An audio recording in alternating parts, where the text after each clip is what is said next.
So, why you should have played PK Zombies or Phantom Knight Zombies.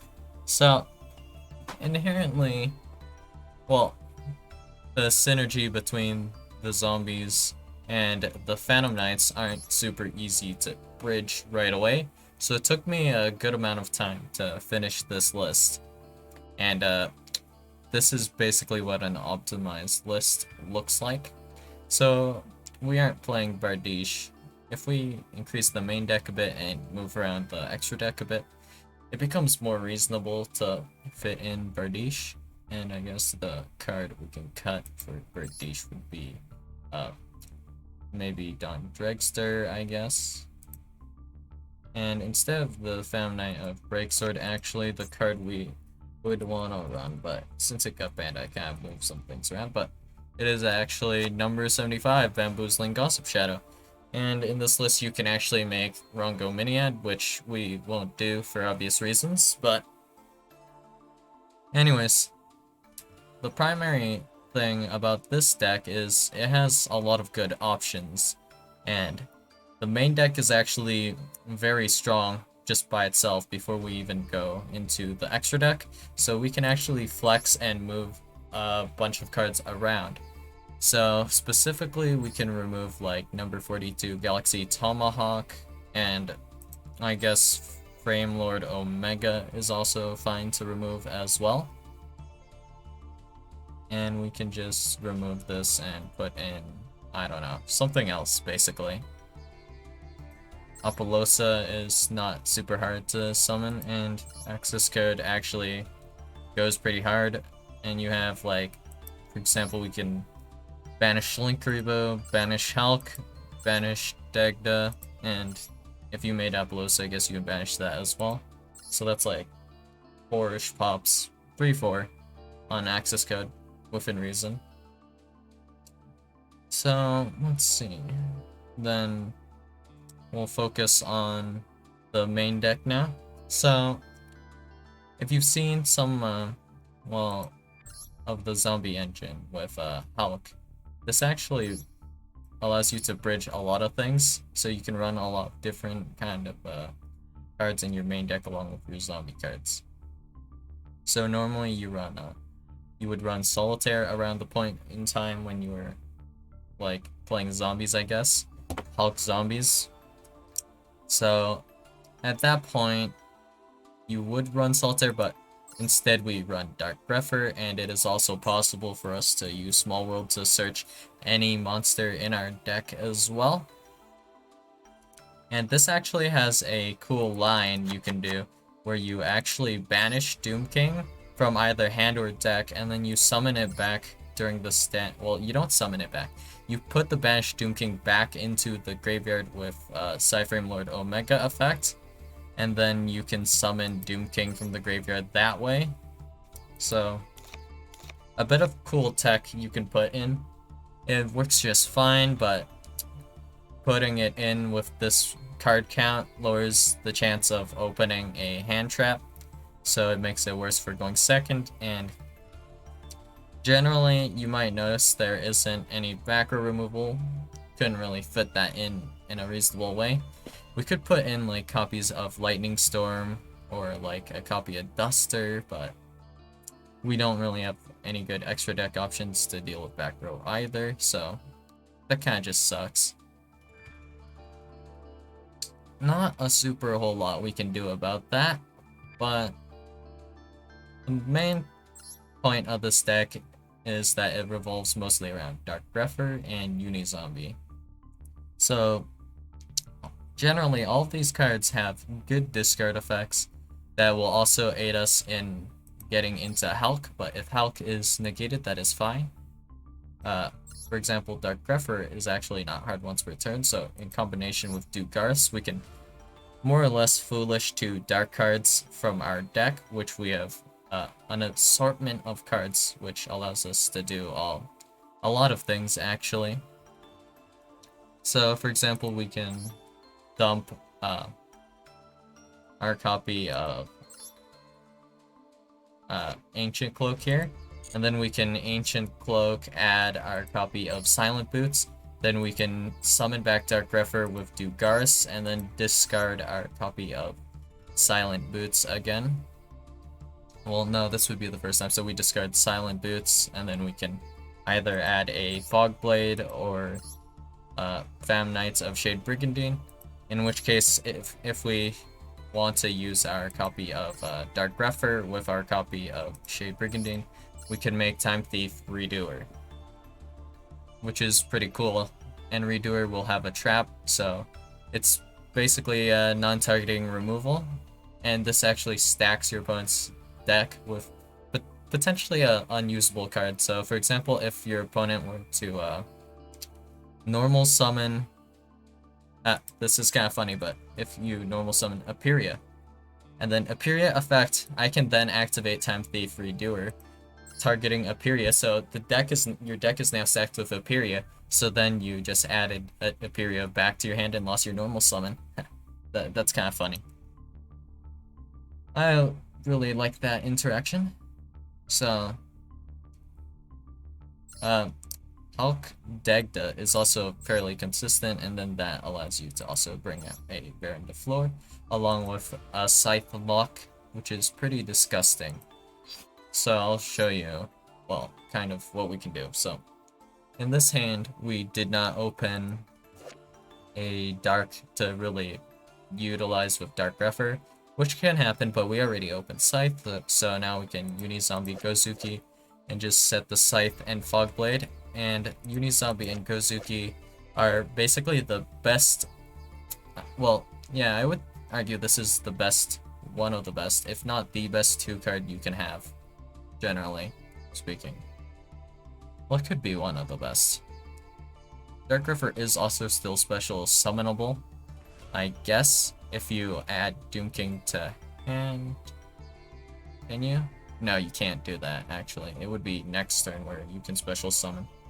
But Uni-Zombie, Gozuki, the only issue with this hand is that you can't play through hand trap super well, and that's one of the things this deck actually does really well.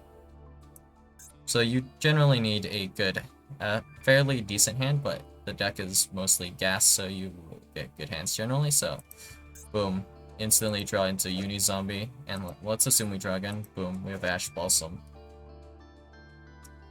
So the dangers allow us to dig a bit more, so any, like, 2 zombies is basically a halq combo.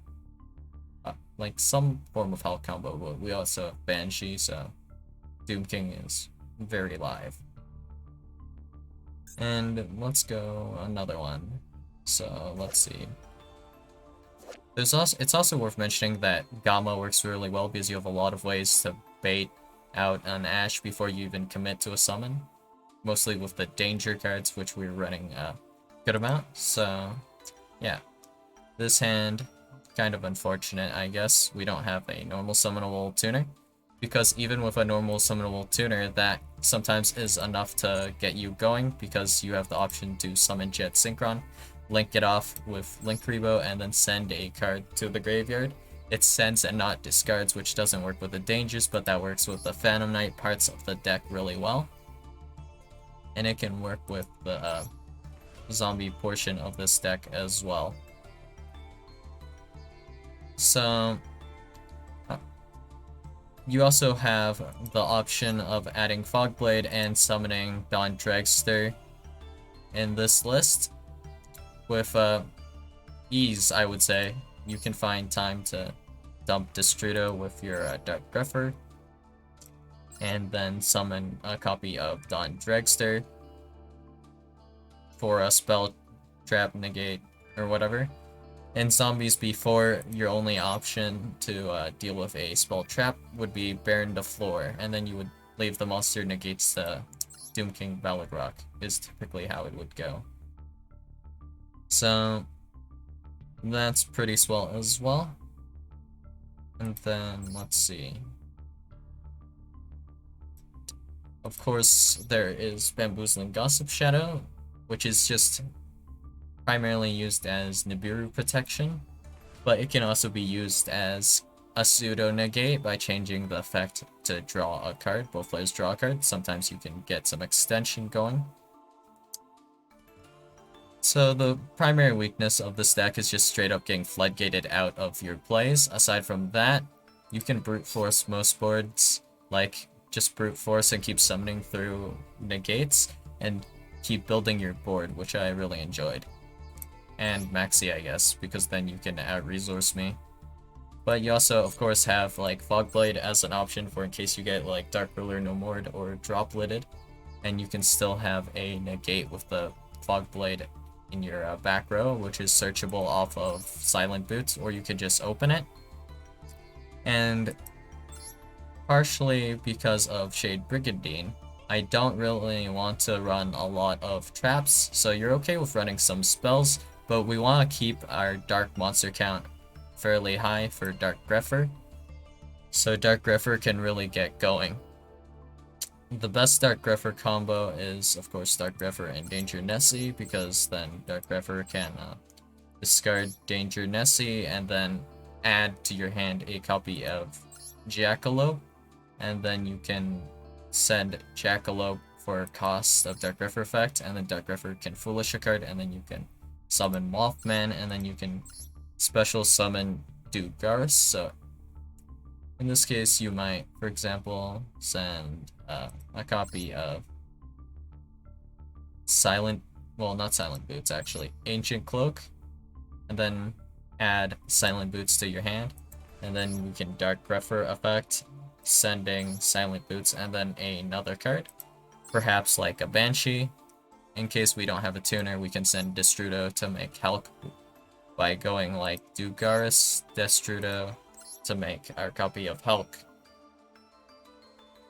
And these combos are pretty concise, and you have a lot of options to choose from. Through interruption or no interruption, you can do a lot. And then there was a Galaxy Tomahawk line that I made, which is pretty interesting. But if you summon Galaxy Tomahawk and like a tuner, then you can make halq and go through a line where you make Apollosa and Degta. And our 7s, of course, aren't summoned with a special summon. Well, I mean, they are summoned with a special summon, so you don't commit to your normal summon. And the only like normal summon that we generally commit to is Unizombie, and sometimes we just normal summon a tuner, and that's all we need to go into our copy of halq. So it's pretty strong and pretty concise here. So this hand, for example, is pretty good actually. And Astral Kribo, of course, is just an extender we can use. Astral Kribo kind of is a card you can remove, I guess, but you can use it to make Gossip Shadow or Dugaris or Galaxy Tomahawk, so it's actually somewhat flexible. And that's kind of how this deck goes, I guess, somewhat. But if you guys are interested, I guess, even though it's not actually playable because, boom, we lost 2 key cards right here with Bamboozling Gossip Shadow and Crystron Halky Fibrax like that. And then I guess like you can still run Cicada King, but it's not really the same. This is only on field, so it doesn't protect you against Nibiru, which sucks. And I much prefer the effect to draw. And also, this is a mandatory effect that requires you to make an insect monster on the field. Do something, which isn't doable under Zombie World. So, anti-synergy with Cicada King, unfortunately, so you can't really run Cicada King. But if you guys are interested, I have a older deck profile that showcases a lot of combos for PK zombies, and I go a bit more in depth there, so I will leave that in the description, and I will see you guys in the next video. Bye.